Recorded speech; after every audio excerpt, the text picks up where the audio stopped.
Jaha, du letar efter din blöja redan. Titta Max blöja. Vad är Leas blöja? Har du blöja också? Ja. Var är blöjan?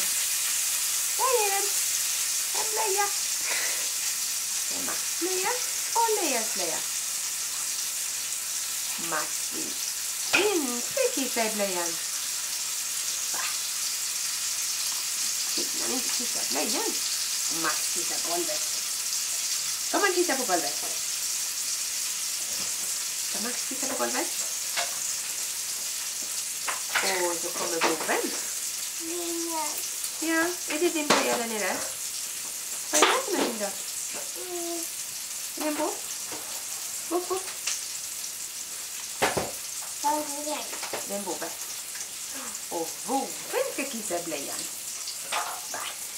Ska boven ha blöjan på sig? Går det bra det? Men vad gör Max för någonting? Titta! Vad gör Max för någonting? Kissar han på golvet? Max kissar. Ja, och blöjan är på boven. Och boven blir glad. Och så kissar boven i blöjan. Men hallå, är du trött? Va? Jag upp och hoppa.